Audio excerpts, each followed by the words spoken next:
Ya os he saludado antes a los que estábamos en la fábrica del Pilar. Eh,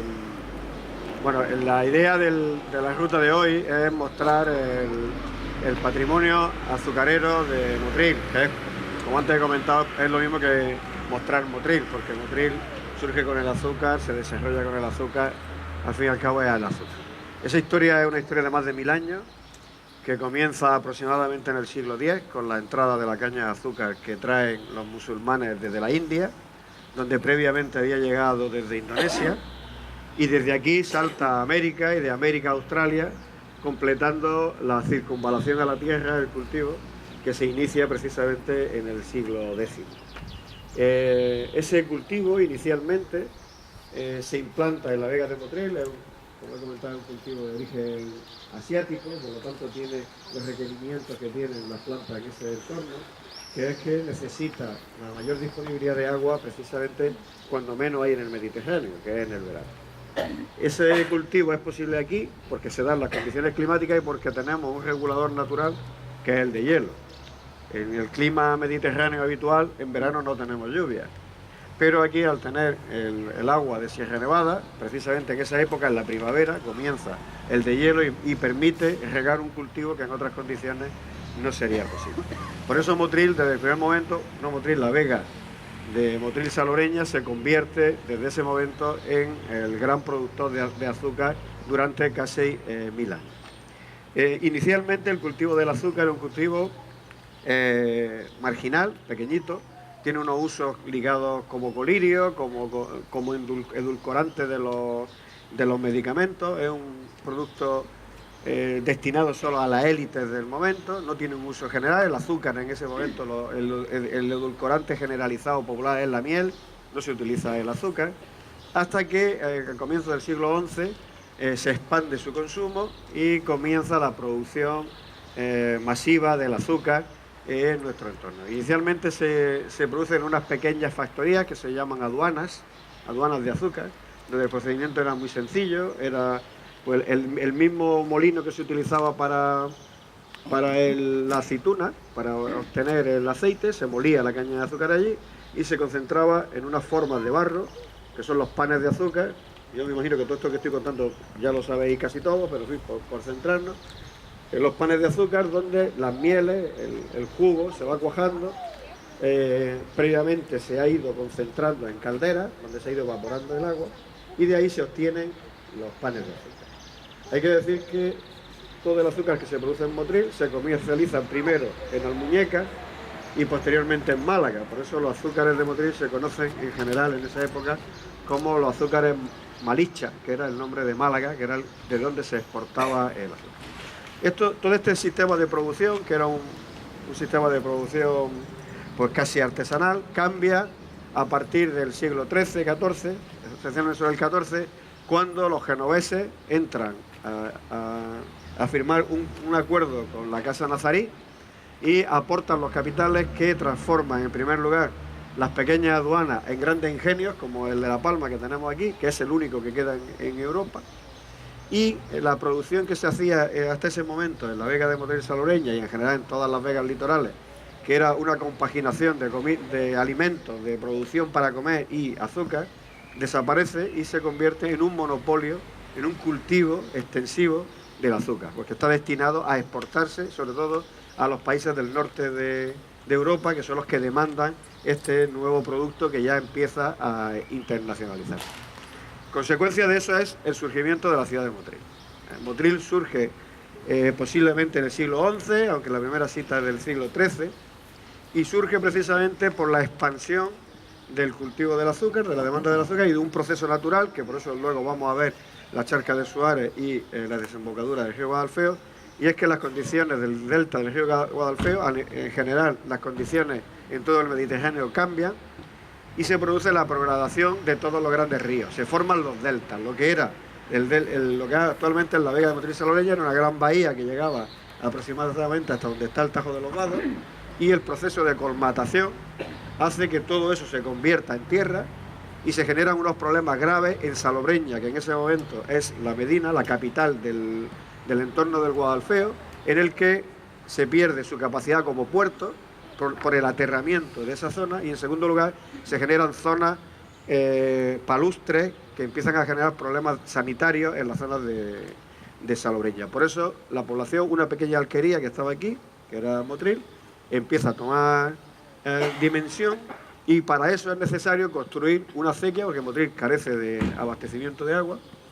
que es la acequia del Guadalfeo, que viene desde el Tajo de los Vados, la fuente de Don Alonso, ahora actualmente desaparecida, hasta aquí, que para abastecer a la ciudad, que tiene otra serie de usos, y comienzan a construirse estos grandes ingenios. Esto es ya una factoría muy importante, de las más importantes de la época. La Casa de la Palma no queda queda muy poquito, la parte de atrás, en el Museo Preindustrial ustedes pueden verlo, se puede ver la sala de prensado de vigas y un trocito de la parte de cocina. El sistema de producción del azúcar aquí básicamente es el anterior, pero bueno, pues ampliado, ¿no? Hay un sistema, las cañas se muelen en unos molinos que se denomina en unos casos molinos, en otros casos trapiche, ¿no? Posteriormente. De ahí se pasa a un segundo prensado en vigas, las mismas vigas que se utilizaban en el aceite, para el aceite, y de ahí los jugos se van concentrando, se van en caldera hasta producir un jarabe, un proceso que es el que se mete en las formas de azúcar, donde empieza a decantar y finalmente se obtiene el azúcar. Todo este proceso hizo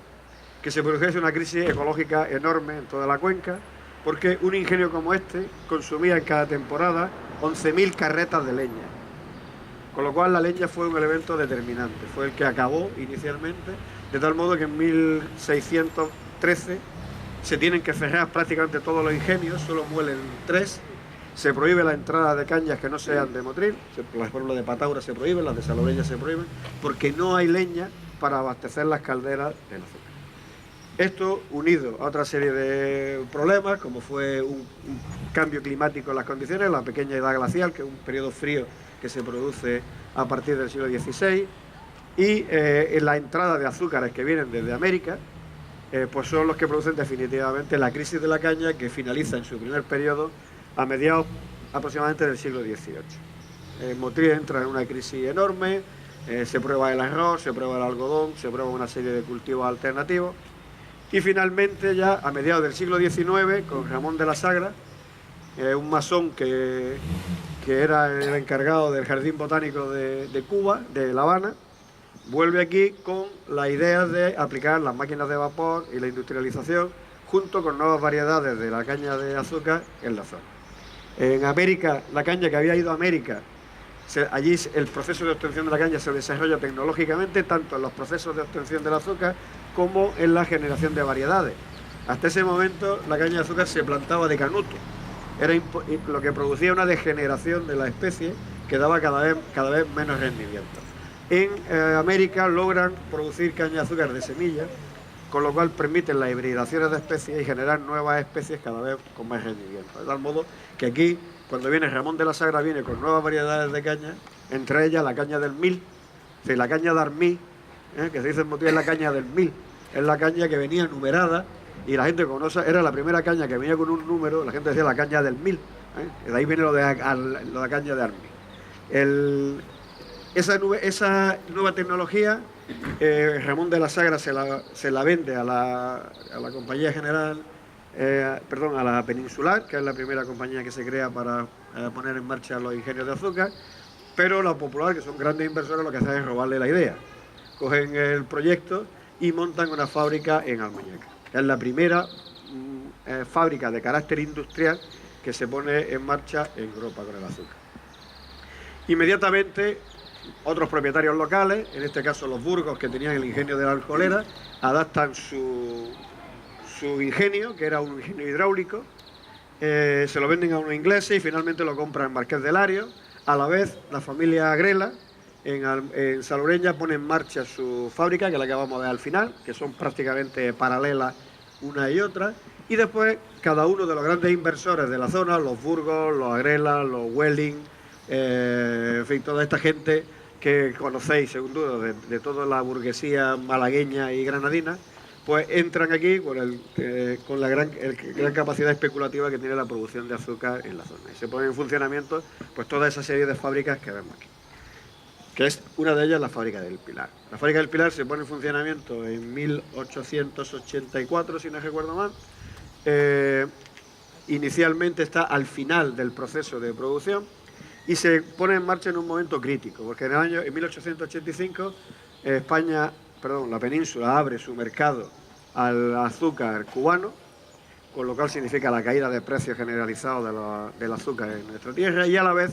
empiezan a producir el azúcar de remolacha. De tal modo que se produce una crisis generalizada en la producción del azúcar y todos estos ingenios empiezan a tener graves problemas. Esa es la primera fase de industrialización. La segunda fase viene cuando se crea el TRUS, la Sociedad General Azucarera, que compra todas estas fábricas con la intención de controlar la producción. Va cerrando fábricas y concentra toda su producción en la fábrica del Pilar, que se renueva, antes lo hemos comentado allí, que se construye esa gran chimenea que vemos allí en el año 24, se amplían los sistemas de producción y se convierte en la gran fábrica de producción en el Guadalfeo, junto con la de La Caleta, que es de la familia Agrela. Es la única que queda fuera del ámbito de la Sociedad General, y una tercera fábrica que es la alcoholera. Todo este problema conlleva una situación que hace que el sostenimiento de los precios venga impuestos por los fabricantes, una cosa muy parecida a lo que ahora mismo está pasando con el tema de los invernaderos y estas cosas. Es decir,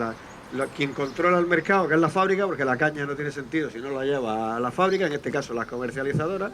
pues son las que adelantan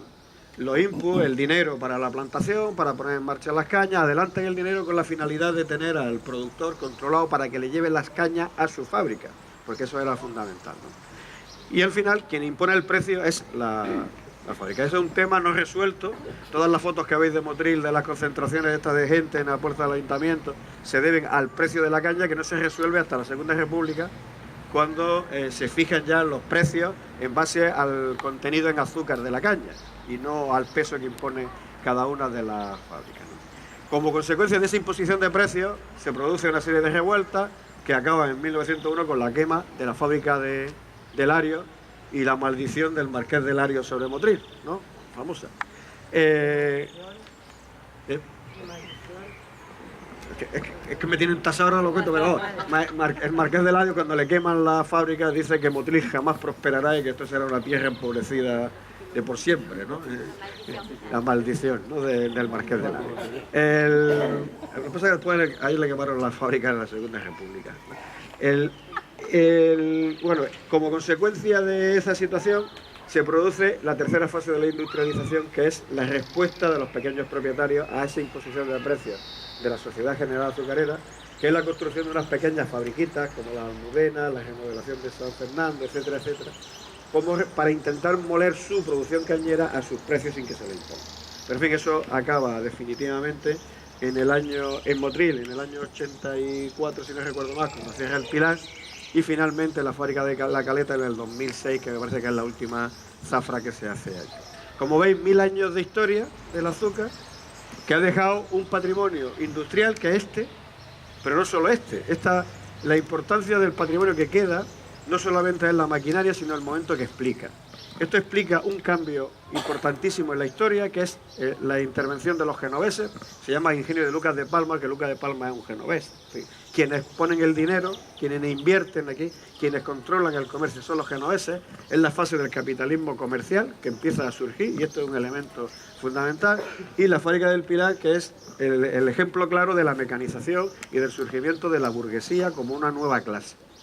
que tiene otros espacios, porque no solamente son los espacios industriales, sino que esta burguesía que surge construye sus palacetes a imagen de los palacetes de las clases nobles y crean un espacio que hasta ese momento no existía, que es donde se pueden codear de tú a tú con las clases nobles, con los antiguos regímenes, que es el Teatro Calderón.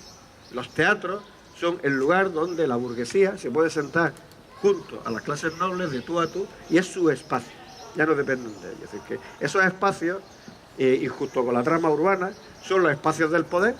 como el castillo de Salobreña, que luego veremos, y hay otros espacios que son los espacios del trabajo, que son el paisaje, que es lo que nos ha quedado. El paisaje de la Vega de Motril es el patrimonio de quienes trabajaron, no de quienes tenían el poder. Y es que es lo que vamos a ver ahora. La vega de Motril, el delta, que es un espacio físico,